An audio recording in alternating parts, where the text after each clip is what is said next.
Muy bien, abran sus Biblias en Génesis capítulo 12. Génesis capítulo 12 y vamos a leer los primeros 9 versículos. Me avisan cuando tienen y ya lo leemos.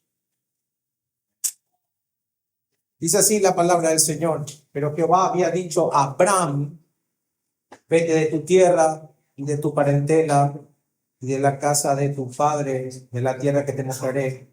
Y haré de ti una nación grande y te bendeciré y engrandeceré tu nombre y serás bendición. Bendeciré a los que te bendijeren y a los que te maldijeren maldeciré. Y serán benditas en ti todas las familias de la tierra. Y se fue Abraham como Jehová le dijo, y Lot fue con él. Y era Abraham de edad de 75 años cuando salió de Harán. Tomó pues Abraham a Sarai su mujer y a Lot hijo de su hermano y todos sus bienes que habían ganado y las personas que habían adquirido en Harán, y salieron para ir a tierra de Canaán, y a tierra de Canaán llegaron. Y pasó Abraham por aquella tierra hasta el lugar de Siquem, hasta el encino de More, y el cananeo estaba entonces en la tierra. Y apareció Jehová a Abraham y le dijo: a tu descendencia daré esta tierra. Y edificó allí un altar a Jehová, quien le había aparecido. Luego se pasó de allá al monte de oriente de Betel y plantó su tienda, tendiendo a Betel al occidente y a Hai al oriente, y edificó allí altar a Jehová e invocó el nombre de Jehová. Y Abraham partió de allí camino y yendo hacia el Negev. Vamos a orar. Padre, en el nombre del Señor Jesucristo, venimos ante tu trono, Señor, una vez más, un domingo más, Señor, en presencia tuya, entre hermanos, adorándote por medio de las Escrituras. Padre, yo te ruego que nos hables por medio del llamamiento de este hombre. Que hoy podamos ver, Señor, cómo tú llamas lo vil, aún lo que el mundo desecha, lo que el mundo realmente no toma en serio. Señor, nosotros vamos a poder ver que tú sí lo llamas. Y esa es la manera que tú decidiste hacer. Y es la manera en que avergüenzas a los sabios del mundo. Padre, te ruego que nuestro entendimiento esté completamente atento para poder recibir la palabra. Yo te ruego en el nombre del Señor Jesucristo. Amén. Bueno, hermanos, lo primero que le tengo que decir es que el libro de Génesis es una narrativa cuidadosamente elaborada por Moisés bajo la inspiración del Espíritu Santo. Este libro de Génesis es un libro que lo hizo Moisés. Lo hizo en el desierto una vez que fue liberado el pueblo de Israel. Él escribió el Pentateuco y entre eso escribió el Génesis, y decimos que es inspirado por el Espíritu Santo. Es el primer libro de la Biblia y es el primer libro de lo que se conoce como Pentateuco, ley, o los 5 primeros libros. Probablemente este es de esos libros que son tan conocidos y muy conocidos por todos porque explican cosas o realidades fundamentales, como por ejemplo, de dónde nació el universo, de dónde nació la tierra, cómo surgieron los hombres, cómo surgió el pecado, y el plan redentor de Dios evidentemente también está allí. O relatos como la creación, el jardín del Edén, por ejemplo, la caída, Caín y Abel, el diluvio, Abraham, Isaac, Jacob, hasta la historia de José. Hermanos, es muy conocida aún con nuestros amigos que no son creyentes. Es muy conocido el libro de Génesis. Muy conocido hasta el punto que fuera del ámbito cristiano lo conocen muy bien. Como bien dijo un académico, Génesis es un libro sobre los comienzos del tiempo y el espacio, de los cielos y la tierra, de la vida sobre la tierra, pero esencialmente es el inicio de la extraordinaria historia de Dios y de los portadores de su imagen, creados para manifestar su gloria y su gracia. Entonces, ¿qué es lo que te muestra Génesis? Cuando vos lees el libro de Génesis, vos vas a entender que Dios lo creó absolutamente todo y lo creó absolutamente bueno. Dios creó todo y lo creó bueno. Génesis 1:1 dice: un día Dios decidió crear, es decir, ex nihilo. De la nada lo crea absolutamente todo. Y cuando lo crea absolutamente bueno y perfecto. Y eso incluía al hombre. Pero Génesis también te narra el trágico capítulo 3, donde el hombre transgrede la ley de Dios y se rebela contra el Señor y cae de su estado original.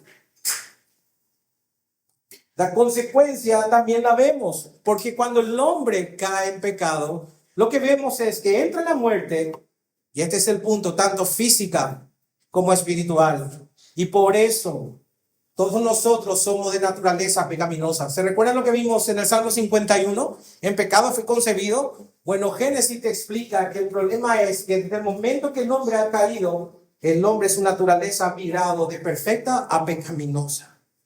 O sea, una naturaleza separada del Dios 3 veces santo. Pero lo bueno, hermanos, es que Génesis no termina allí. No termina en la caída del hombre. En Génesis 3:15, yo les ruego que anoten Génesis 3:15 y pongan un título, el nombre, pongan ahí el protoevangelio. Dios mismo predica el evangelio. La primera vez que en esta tierra se predica el evangelio lo hizo Dios mismo. ¿Y qué es lo que prometió? Prometió la derrota final de Satanás por medio de la simiente de la mujer. Y dice, pondré enemistad entre ti y la mujer, y entre tu simiente y la simiente suya. Esta te herirá en la cabeza y tú la herirás en el calcañar.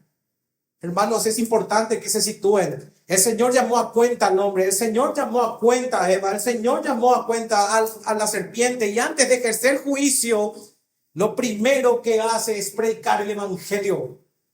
Y lo predica diciendo, voy a traer de la simiente de la mujer a alguien que va a poner fin definitivamente a las obras del diablo.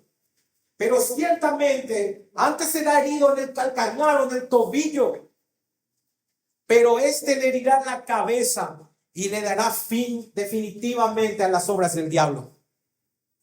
Hermanos, Cristo es el cumplimiento de Génesis 3:15.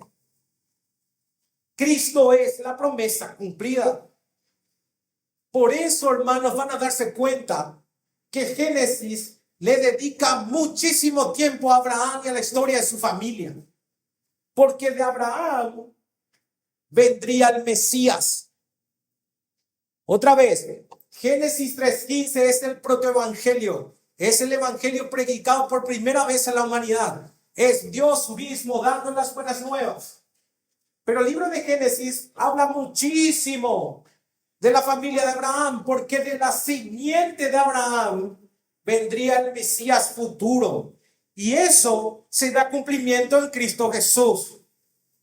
Así que, hermanos, es demasiado importante que enseñen a sus hijos y que ustedes también establezcan el fundamento de toda la escritura en Génesis. Porque toda la historia de la redención parte de ahí. Por lo tanto, hermanos, porque hay mucha gente que quiere hablarnos de que esto es fábula. Quitar o torcer este libro, lo que va a hacer es oscurecer el camino que conduce a Cristo. No deben permitir que el Génesis sea tocado.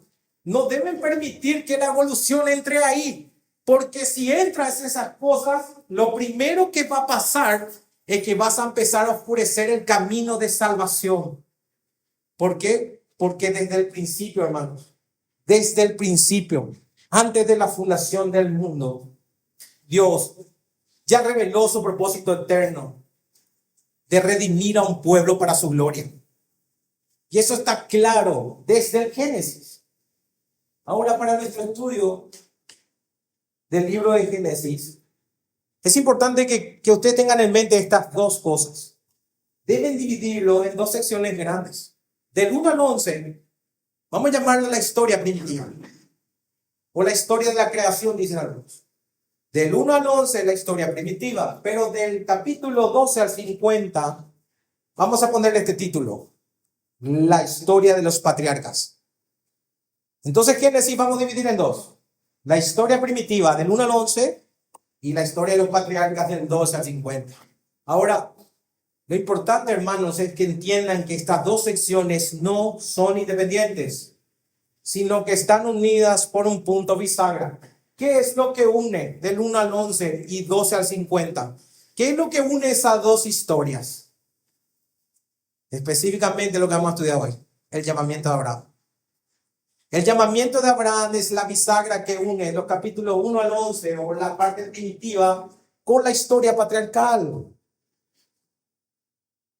Si se fijan, del 1 al 11 lo que van a ver es que el hombre cada vez se aleja más de Dios y la palabra dice que se iba más hacia el oriente.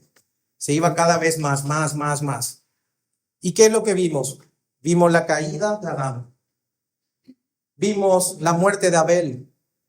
Vimos el juicio por medio de diluvio. Y vimos que cuando se bajó nuevamente Noé, volvió a caer en pecado. Y finalmente vemos el sumo de las cosas, vemos en Babel, cuando dice que todos los hombres se unieron en un solo corazón, por así decirlo, y generaron una torre para no cumplir el mandato de multiplicar y fructificar y poblar la tierra. Entonces, lo que tienen que ver de los capítulos 1 al 11 es una espiral descendente de pecado, juicio y dispersión. Cuando se leen los primeros 11 capítulos, la historia termina mal. La humanidad fracasa una y otra vez. Entonces, cuando uno lee del 1 al 11, uno se pregunta, ¿qué hará Dios? ¿Qué hará Dios para redimir al mundo? Miren, estamos mirando el sector de Babel y el Señor nos dispersó. Preguntate, ¿qué es lo que Dios va a hacer para cumplir la promesa de Génesis 3:15? ¿Cómo Dios va a cumplir esa promesa en la venida del Mesías? La respuesta comienza en Génesis 12. Porque aquí inicia una etapa que no está marcada por juicio, sino por gracia y promesas. A partir de Génesis 12, lo que ustedes van a ver es una etapa distinta. Van a ver juicio, no van a ver juicio, pero sí van a ver gracia y promesas a partir de aquí. Por eso, este llamamiento de Abraham es tan crucial para que se pueda entender toda la historia bíblica. Este no es un llamamiento más, es el llamamiento que nos ayuda a entender la historia bíblica. Así que hoy quiero estudiar, hermanos, específicamente el llamado de Dios a Abraham.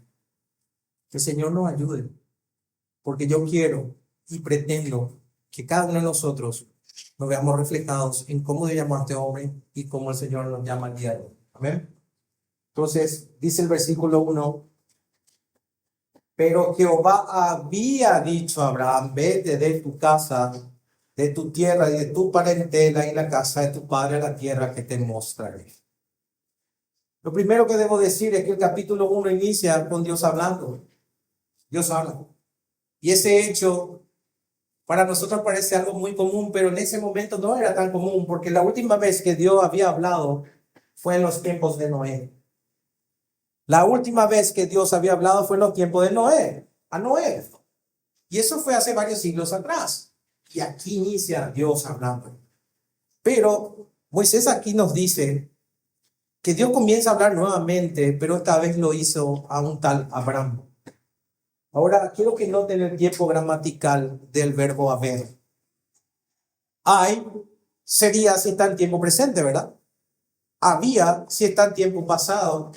Y habrá si estaba en tiempo futuro. Moisés nos dice que Dios había dicho a Abraham, vete de tu tierra, de tu casa y de tu parentela, es decir, el verbo está en tiempo pasado. Y este detalle no es menor, porque denota que lo que estamos leyendo en el capítulo 12 es la respuesta de Abraham a lo que Dios ya le había dicho en el pasado. Hermanos, les pido que me acompañen a Hechos capítulo 7 y vamos a leer los versículos 2 al 4. Y ahí en Hechos 7 se encuentra el discurso de Esteban, el primer mártir cristiano, que mientras estaba dando una defensa de la fe dice lo siguiente: y él dijo, varones hermanos, padres, oíd, el Dios de la gloria apareció a nuestro padre Abraham estando en Mesopotamia, antes que morase en Harán, y le dijo, sal de la tierra y de tu parentela y viene a la tierra que yo te mostraré. Entonces salió de la tierra de los caldeos, habitó en Harán, y de allí, muerto su padre, Dios le trasladó a esta tierra en la cual vosotros habitáis ahora. O sea, Esteban dice exactamente lo mismo que dice Moisés en Génesis 12, es decir, Dios le habló a Abraham estando en Ur de los Caldeos, que en el término de Esteban es Mesopotamia, y que de allí partió con su padre rumbo a Canaán, solo que se queda por el camino, o sea, se quedaron en Harán hasta que Taré muriera, o sea, hasta que su padre muriera. Hermano, lo que yo quiero decirte es que por alguna razón desconocida, Abraham decidió quedarse en Harán en vez de ir directo a Canaán. A ver si se posicionan. Dios le habla en Ur, lo que hoy se conoce como Irak. Aquí es Mesopotamia. Dios le dijo, vete de tu casa. Y él sale rumbo a Canaán, pero por el camino queda en Harán, no va directo a Canaán. Y se queda en Harán con su padre Taré hasta que su padre fallezca. Por una causa desconocida que no lo sabemos, este hombre no fue directo a Canaán. Entonces, cuando leamos el capítulo 12, deben entender que él ya no se encontraba en Ur, sino en Harán. O sea, Abraham ya empezó a obedecer. Ya empezó a obedecer, como lo dice el versículo 4. Y se fue Abraham como Jehová le dijo, y no fue con él. Y era Abraham de edad de 75 años cuando salió de Harán. Entonces, posiciónense, hermano, porque es importante. Él fue llamado en Ur, de Ur salió a Harán, pero él tenía que ir a Canaán. Por alguna circunstancia que no lo sabemos, la Biblia no lo dice, este hombre hace una parada en Harán. Ahora, ¿por qué lo hizo así? ¿Por qué? Podemos preguntarnos por qué lo hizo así. ¿Por qué en vez de ir directo a Canaán pasó por Harán? Porque, hermanos, yo sé que todos ustedes le conocen a Abraham como el padre de la fe, ¿no es cierto? Pero déjenme decirles que si bien su fe era real, aún esa fe no era plena.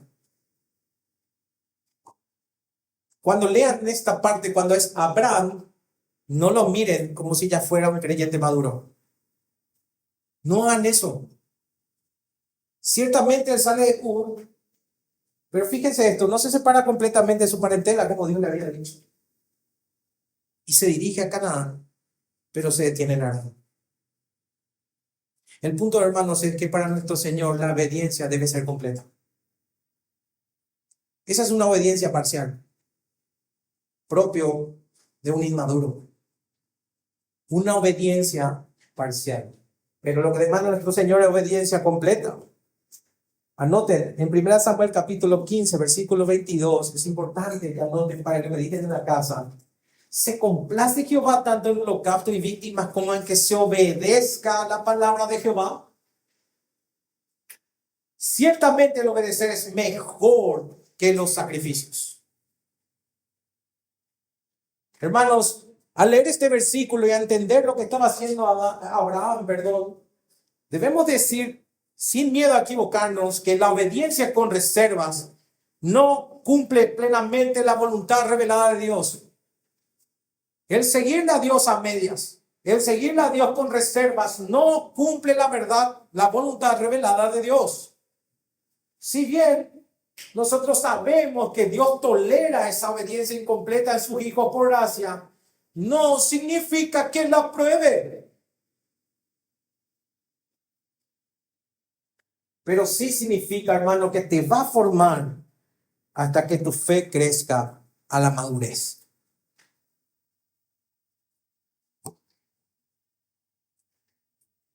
Pero por otra parte, como siempre unimos con Cristo, donde Abraham obedeció parcialmente, Cristo obedeció perfectamente. Esa es la diferencia entre Abraham y su simiente. Y no es la simiente, es la simiente. Es uno. Dice la palabra, se humilló a sí mismo, haciéndose obediente hasta la muerte y muerte de cruz. Lo hizo perfecta y eficazmente. Por eso, hermano, nuestra esperanza no está en cuán perfecta es nuestra obediencia, sino en la obediencia perfecta de Cristo que se nos imputa. Que se nos imputa a nosotros. Y eso te impulsa a crecer en obediencia real y sincera. De ahí parte todo. Hermanos, te pregunto, ¿no te ves reflejado en Abraham?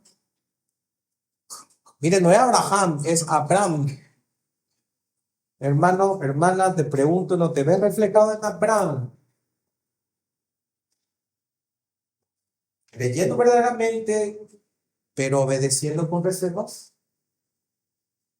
Recuerden, obedecer con reservas no es cumplir el plan revelado de Dios. Que Dios tolere eso es porque quiere formarte, pero no significa que lo apruebe. Esto también tiene una aplicación práctica para nosotros.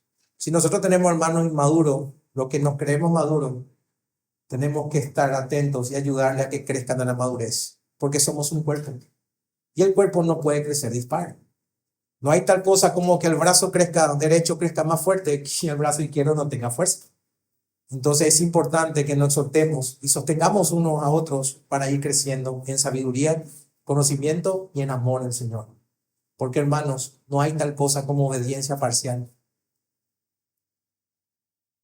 No hay tal cosa. Amén. Por otra parte, quiero mostrar algunas dimensiones. Y yo creo que hay que estudiar también, o Dios revela, mejor dicho, cuando llama a Abraham. Primero, cuando yo leo esto, y ustedes lo leen, deben decir lo siguiente: el llamado de Dios fue soberano e inquebrantable. El llamado de Dios es soberano e inquebrantable. Dios le dijo: vete de tu tierra y tu parentela y la casa de tu padre a la tierra que te mostraré. Si se fijan, hermanos, aquí no había una opción para Abraham de obedecer o no obedecer. Dios no le dijo a Abraham: si tenés ganas, si quieres, si realmente te nace, puedes ir a la tierra de Canaán. O dijo, o se imagina a Dios diciendo: ¿será que podrías ir a la tierra que te mostraré a Abraham? No, hermanos. Dios jamás usa el lenguaje de sugerencia ni de posibilidad. No lo miren así. Dios jamás usa el lenguaje de sugerencia ni de posibilidad. Él usó un imperativo. Un imperativo. Sal de tu tierra, de tu parentela y de la casa de tu padre y ve a la tierra que yo te mostraré. O sea, este llamado no era opcional. No era algo que Abraham podría rechazar y mucho menos algo que pudiera negociar. Dios lo ordenaba y su mandato exige obediencia inmediata y total. ¿Y saben por qué? Porque de ello dependía el cumplimiento de la promesa de Génesis 3:15 y el desarrollo del plan redentor, porque de la simiente de Abraham vendría el Mesías. Y no dice la simiente, no dice la escritura, sino la simiente, hablando de una persona. O sea, Dios lo ordena y debe ocurrir inmediatamente. Así que si hay algo que queda clarísimo a lo largo de todo el libro de Génesis, es la soberanía de Dios. Amén, hermanos. Dios es soberano. Dios es soberano. Cuando Dios habla, las cosas ocurren tal como Él dice. Un ejemplo: Dios decidió crear y creó los cielos y la tierra. Y mire lo que dijo: sea la luz, y la luz, y la luz fue. Haya expansión y sepárense las aguas de las aguas. Y fue así. Júntense las aguas y descúbrase lo seco. Y sucedió exactamente como Dios lo dijo. Lo mismo ocurre con la obediencia y la justicia. Miren esto: a Adán le dijo que si quebrantaba el pacto, moriría, y así fue. Y fueron todos los días que vivió Adán, eso está en Génesis 5:5, 930 años y murió. Y en los días de Noé, Dios anunció que barrería a la humanidad a causa de su pecado, y el diluvio vino y destruyó todo. Y miren lo que dice en Génesis 7:21-22. Y murió toda carne. Y murió toda carne que se mueve sobre la tierra. Todo lo que tenía aliento de vida en sus narices murió. Es decir, toda la escritura enseña que cuando el soberano habla, sucede lo que él dice. ¿Por qué? Porque Él es dueño de todo. Él es el Todopoderoso y es el Señor de la creación. Entonces, hermanos, si Dios ordena a Abraham que se fuera de su casa rumbo a Canaán, ¿qué creen ustedes que iba a pasar? ¿Y qué es lo que leemos que sucedió? Exactamente lo que Dios dijo. Salió de su tierra y comenzó su peregrinaje. O sea, Dios tiene un plan y Él lo va a llevar a cabo. Y ni siquiera Abraham podría impedirlo. Dios determinó, hermanos, que Abraham sería su instrumento, pero que para eso sucediera, debía salir del Ur. Por eso Dios hace un llamado soberano. Como dije antes, este llamado no era opcional. Y era tan soberano que lo llamó a los 75 años.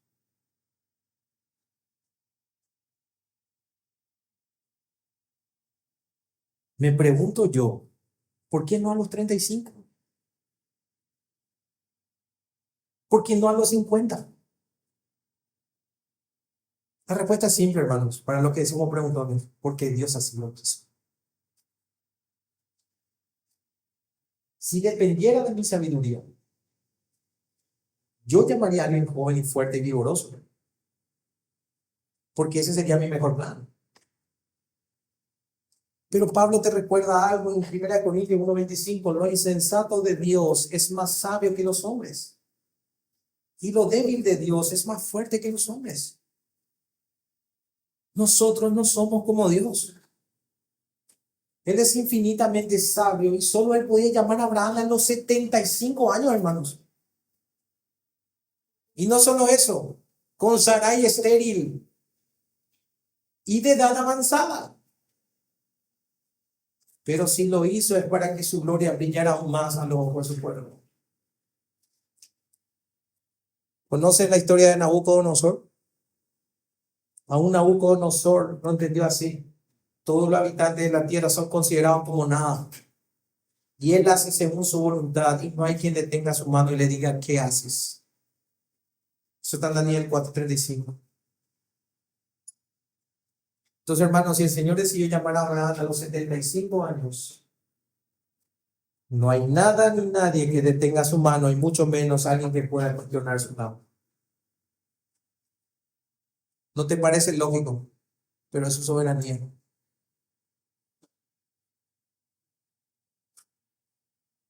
Hermano, lo que Dios hará muchos capítulos más adelante con este hombre de edad avanzada y su esposa estéril, nos deja asombrados.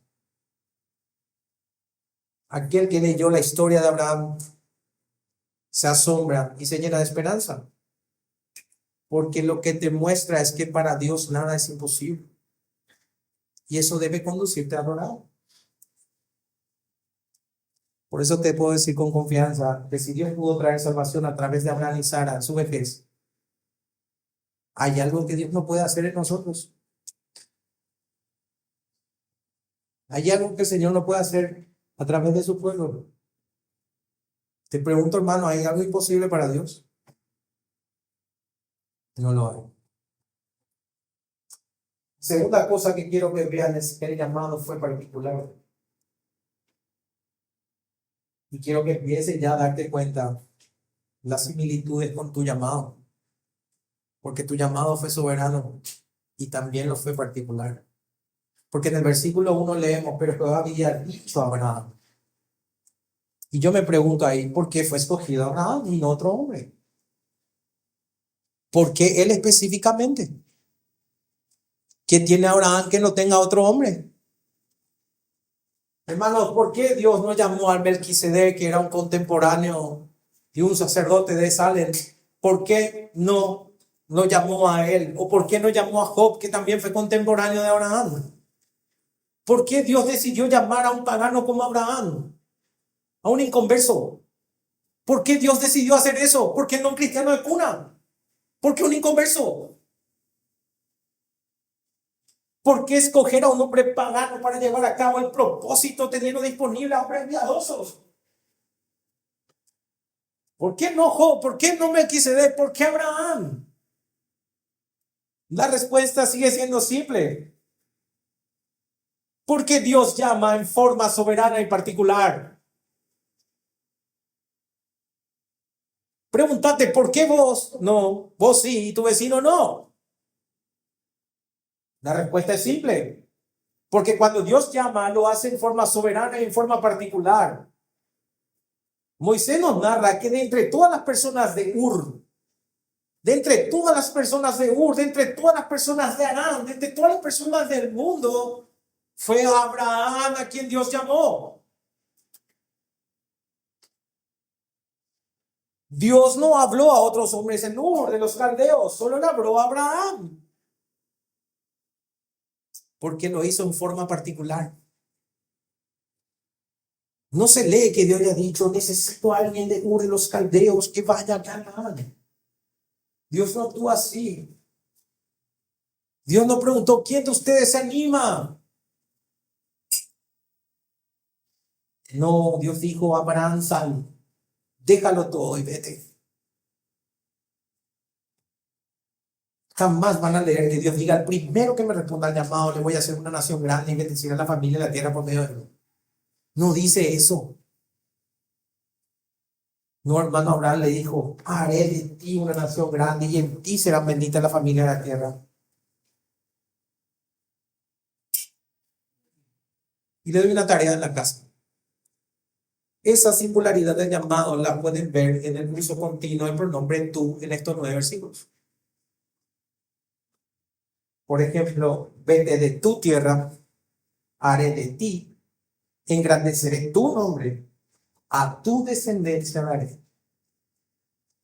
Es decir, le está diciendo con eso, es contigo, específicamente contigo, Abraham. Entonces, el llamado, hermanos, no solo es soberano, sino que es particular contigo. ¿Ya empiezan a ver su conversión? Vamos más. En tercer lugar, el llamado de Dios es exigente. Dijimos que es soberano, dijimos que es particular, pero vamos a sumarle algo más, es exigente. Porque nosotros leemos, pero Jehová ha dicho a Abraham, vete de tu tierra y de tu parentela en la casa de tu padre, la tierra que te mostraré. O sea, Dios llama a Abraham nada más y nada menos que a dejarlo todo, a renunciar a su vida pasada, a dejar atrás todo lo que había conocido, todo lo que había amado, todo lo que había apreciado, y le hace un llamado a dejar todo en lo cual depositó su esperanza y seguridad. Déjalo todo. ¿Y cómo lo sabemos? ¿Cómo sabemos que le llamó a dejar todo? Y lo sabemos por el uso del término vete. En original, este término implica, y anoten esto, hermano, porque a mí realmente me impactó muchísimo.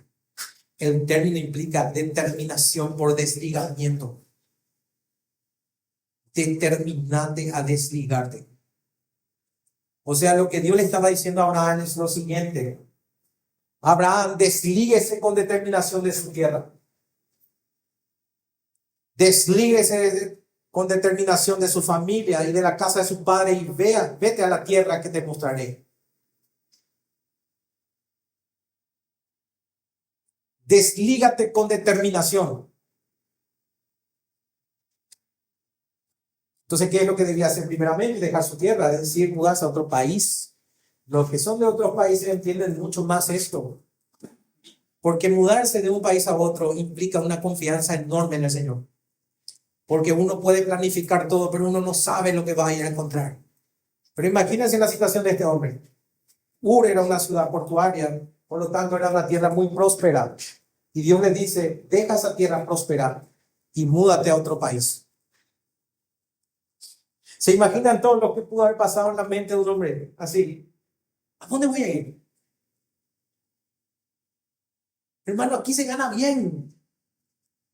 Aquí puedo mantener bien a mi familia. ¿Por qué irme? Además, la Biblia nos dice que era un hombre adinerado ahora. Si se fijan, su nombre significa Padre exaltado, por lo que podemos decir que provenía de la nobleza. Además tenía muchísimas posesiones. Vean en su casa el versículo 5. Tomó pues Abraham a Sara y su mujer y a Lot, hijo de su hermano, y todos los bienes que habían ganado y las personas que habían adquirido.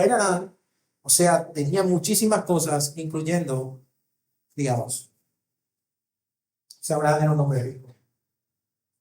O sea, Dios no le estaba pidiendo algo menor.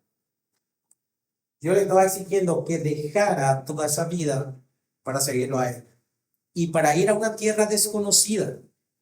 Quizá hoy en día nosotros podemos planificar y decir, bueno, me quiero ir a tal país y tener una idea, pero en este caso era desconocido. Era desconocido de a dónde Dios le iba a llevar. Como decía Calvino, te mandó salir con los ojos cerrados, te prohibió indagar hacia dónde te llevó, hasta que habiendo renunciado a tu tierra te hayas entregado por completo a mí.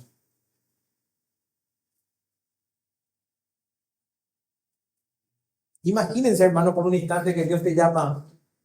Yo te llamo a ir a Afganistán. Todos los misioneros quieren irse a Francia o quieren irse a Italia, pero vamos a Irak. Deja tu vida aquí en Paraguay y vamos a Irak. Deja tu comodidad, tu trabajo, tu seguridad y vamos a Irak, un lugar que no conoces y no tienes la menor idea de lo que es. Te choca el solo hecho de escuchar eso. Así fue como Dios habló a Abraham. Deja todo y vamos a una tierra desconocida. Además, Abraham no solo debía dejar la tierra, también a su familia. Dios lo llamó a desligarse con determinación de su familia, a la cual evidentemente estaba muy unido. ¿Por qué, hermanos? Porque la familia para cualquier persona significa dos cosas. Significa seguridad y aceptación. Para cualquier persona la familia significa eso. Al ir a otro país, uno pierde todas esas cosas y comienza de nuevo. Pero esta era la exigencia de Dios. Deja esta seguridad que tienes en Ur de los caldeos y obedece mi mensaje. Y finalmente dice que debía dejar la casa de su padre.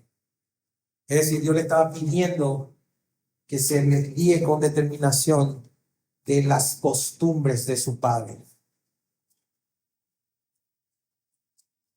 ¿Cuáles costumbres? Según la escritura, estos hombres eran idólatras. Deslíguese con determinación de la idolatría. O sea, Dios estaba diciendo, deja los ídolos de tu casa, los ídolos de tu padre, y vuélvete al único Dios verdadero. En Josué 24:2, ustedes van a encontrar, y dijo Josué a todo el pueblo, así dice Jehová Dios de Israel, vuestros padres habitaron antiguamente al otro lado del río, y esto es Taré, padre de Abraham y de Nacor, y servían a dioses ajenos o extraños. Dios le estaba llamando a Abraham a dejar todos esos dioses extraños. Deja la idolatría. Deja esos dioses extraños que adoraron tus padres. En nuestro contexto sería deja la cultura. Deja la idolatría. Y sírveme exclusivamente a mí. Así que llegado al punto del sermón, a este punto, te pregunto, ¿no es el mismo llamado que Dios te ha hecho? Dios no te llamó así. Creo que todo lo que estamos aquí podemos dar testimonio que a su debido tiempo, o mejor dicho, cuando el tiempo del Señor llegó, o se cumplió, Él nos llamó a vida soberanamente. Y esto fue sin merecimiento. Hay algunos que eran católicos, otros eran ateos, otros estaban siguiendo corrientes del mundo. Quizá hay aquí ex testigos de Jehová. Pero cuando llegó el tiempo, soberanamente Dios dijo, ven. ¿Y qué creen que iba a ocurrir? Si el Dios soberano habla, las cosas ocurren. Pero déjenme decirle claramente, esto fue sin que lo merezcamos, sino fue un acto divino soberano. Abraham tampoco lo merecía, era un pecador igual que cualquiera de nosotros. Es más, era un idólatra. Pero llegado el tiempo determinado, Dios lo llama soberanamente.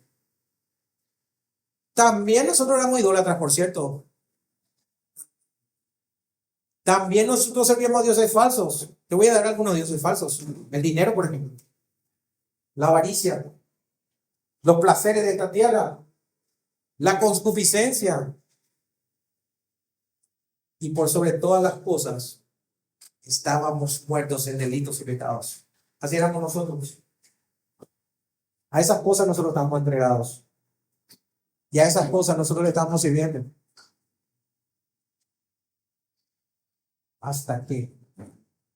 ¿Se acuerdan del hasta qué? ¿Se acuerdan de ese momento cuando alguien te predicó? Hasta que Dios nos llamó soberanamente y hoy estás aquí.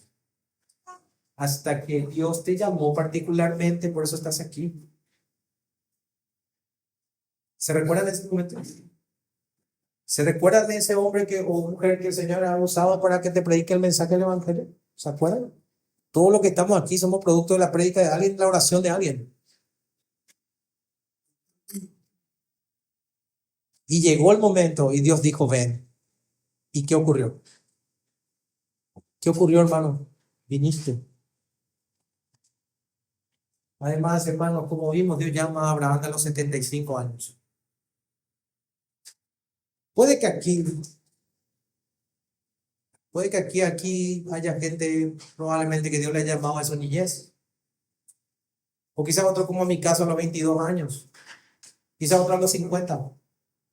Y otros quizás Dios llame antes de morir. ¿Verdad? Pero sea cual fuera el momento en que te llamó, hermano,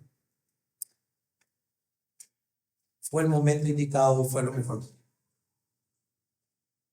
Ya sea de niño, ya sea a los 22, a los 50 o antes de morir, es lo mejor.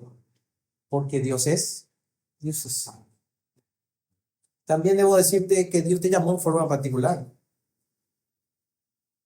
Algunos de nosotros fuimos salvados por el Señor cuando el Evangelio fue predicado ante muchas personas. Fuimos invitados por un amigo, fuimos escuchando el mensaje y el Señor nos salvó. Pero en aquel momento específicamente su obra regeneradora fue en nosotros y no en los demás. ¿Por qué nosotros, hermanos? ¿Por qué yo? ¿Por qué creímos nosotros y no ellos? ¿Qué tenemos nosotros que no tengan ellos? La respuesta, hermano, es que Dios así lo determinó en su soberanía y por eso nos hace un llamado particular. No tenemos nada especial. Es simplemente Dios en su bondad ejerciendo misericordia con nosotros.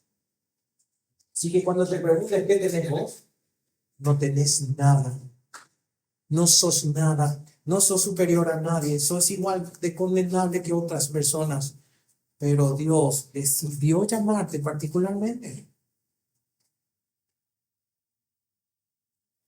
Por ejemplo, a otros Dios decidió salvar a la familia entera. Y hay otros que son los únicos creyentes de su familia. La misma pregunta. ¿Por qué crees o por qué creen ellos y no yo? ¿Por qué yo creo y ellos no? La respuesta es la soberanía de Dios es un llamado particular.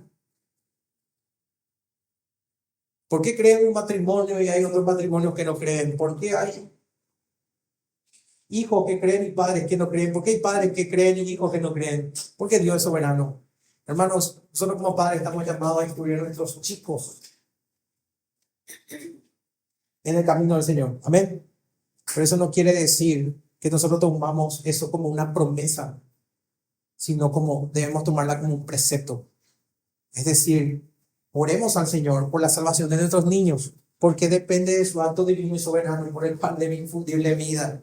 Y la salvación es individual, no es colectiva. Entonces, como padres, nuestro deber es instruirles ciertamente. Pero entendamos como un predicador, cuando predica, que esa salvación depende única y exclusivamente de que Dios haga misericordia. Ahora, ¿cómo lo hizo? Desde el momento que Dios te dio vida, desde el mismo momento que te salvó, Hermanos, lo hizo por medio del Evangelio. Por eso nosotros somos tan celosos de la predica del mensaje del Evangelio. No hay forma de ser salvo si no es por medio del Evangelio. Por eso en 2 Tesalonicenses dice lo siguiente: pero nosotros debemos dar siempre gracias a Dios respecto a vosotros, hermanos amados por el Señor, de que Dios os haya escogido desde el principio para salvación mediante la santificación por el Espíritu y la fe en la verdad, a la cual os llamó mediante nuestro Evangelio, para alcanzar la gloria de nuestro Señor Jesucristo. Y eso está en 2 Tesalonicenses 2, 13 al 14. O sea, hermanos, fuimos llamados por medio de la predicación. Por eso dice que la locura de la predicación es lo que va a convertir a las personas. Entonces no te vayas a decirle a tu amigo: Jesús te ama. Anda a predicarle el mensaje que lo puede transformar. Miren lo que dice nuestra confesión en su capítulo 10, párrafo 1. A quien Dios ha predestinado para vida, le agradó llamar eficazmente su tiempo señalado y aceptable por medio de su palabra y su espíritu, sacándolo de ese estado de pecado y muerte en que están por naturaleza la gracia y la salvación por medio de Jesucristo, iluminando su mente espiritual y salvíficamente para que entiendan las cosas de Dios, quitándole su corazón de piedra y dándole un corazón de carne, renovando sus voluntades y por su poder omnipotente, determinándolos a lo que es bueno y atrayéndolos eficazmente a Jesucristo, pero de tal modo que vienen libremente, habiendo sido hechos dispuestos para ello por su gracia. Y es lo que hablamos antes del culto. El Señor pone el querer y el hacer, pero nosotros vamos libremente. Pero si Él no pone el querer y el hacer, nunca hubiésemos respondido a Él. Entonces Dios salva soberana y particularmente a todo aquel que Él ha escogido. Por último, hermano, esta es la parte que es más difícil para todo creyente de entender. Entendemos que el llamado es soberano. Entendemos que el llamado es particular, pero normalmente dejamos de lado que el llamado tiene sus exigencias. El llamado es exigente. Cada uno de los presentes aquí, cuando estábamos sin Dios, estábamos sirviendo a otros dioses, ¿verdad? Éramos idólatras por naturaleza, pero cuando Dios nos llamó a abandonarlo todo, a dejar cada uno de esos ídolos y a que sirviéramos única y exclusivamente a Él. Hermano, tu llamado fue soberano, ¿verdad? No fue general. Tu llamado fue particular. Pero si tuviste ese llamado particular, también tienes que decir, también hay exigencias. El Señor dice: deja todos tus ídolos y vuélvete a mí. Un ídolo, como vimos nosotros a lo largo del estudio del corazón, es todo lo que ocupa el lugar de Dios. Por eso el Señor decía: ninguno puede servir a dos señores, porque o aborrecerá al uno, o amará al otro, o estimará al uno y menospreciará al otro. No podéis servir a Dios y a las riquezas. Entonces este llamamiento, que fue soberano en particular, tiene la exigencia de tomar la cruz, de negarse a uno mismo y seguirle. Esa es la única manera de entender que estás en la vida eterna y no te perderás. Ganar el mundo y perderse no tiene provecho, hermanos, no tiene sentido. O sea, lo que quiero decirte es que la misma exigencia que recibió el Padre de la fe es la misma exigencia para nosotros hoy en día. Nada cambia. Dios te dice: déjalo todo y sígueme. Hermanos, quizá Dios no te esté llamando a cambiar de país, pero quizás sí Dios te está llamando a tu comodidad. ¿Para qué pensar en la Irak si algo tan básico como la comodidad no podemos romper? Quizá Dios te está llamando a romper tu comodidad. Washer decía: tanto tiempo perdido, tanto mirar y mirar. No, eso no es para ti.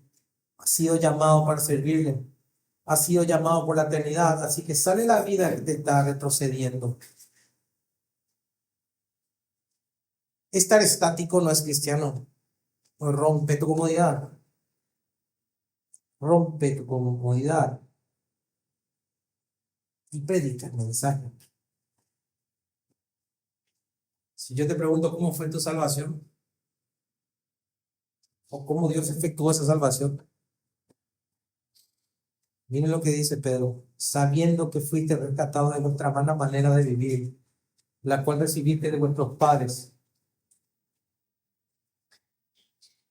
no con cosas corruptibles como oro o plata, sino con la sangre preciosa de Cristo, como de un cordero sin mancha y sin contaminación, ya destinado desde antes de la fundación del mundo, pero manifestado en los posteriores tiempos por amor de vosotros, y mediante el cual creísteis en Dios, quien lo resucitó de los muertos, y le ha dado gloria, para que vuestra fe y esperanza sean en Dios.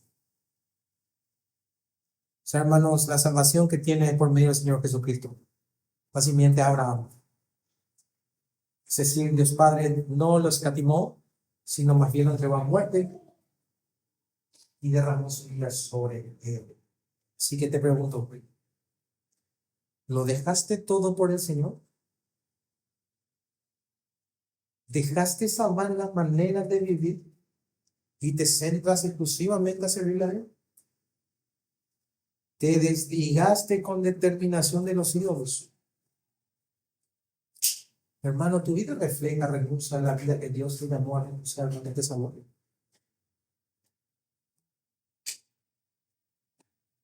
O tu vida es como la de aquellos que se acercaron a Jesús y le dijeron: yo quiero ser tu discípulo, pero primero deja que entierre a mi padre, o deja primero que me despida de mi casa.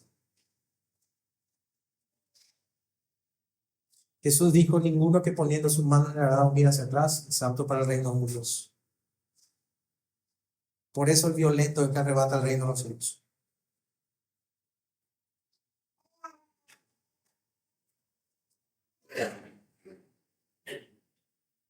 Pero hermano, si te determinas de esa manera, hay una promesa.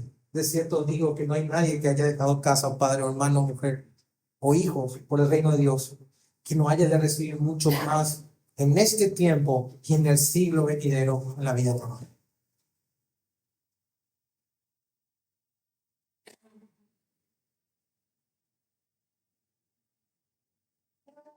Así que hermanos, yo les ruego que tengan cuidado de estar jugando al cristianismo.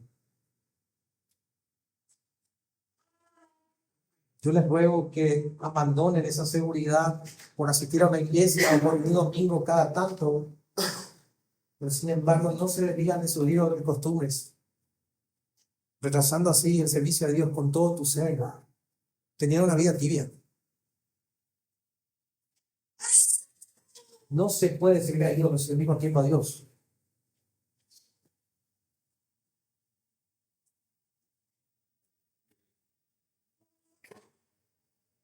Ruego al Señor que entiendan que el servicio a medias no es servicio, que el compromiso a medias no es compromiso, que salir rumbo a Canaán y quedarte en Arán no le agrada al Señor. Trabajará contigo, pero debes llegar a Canaán.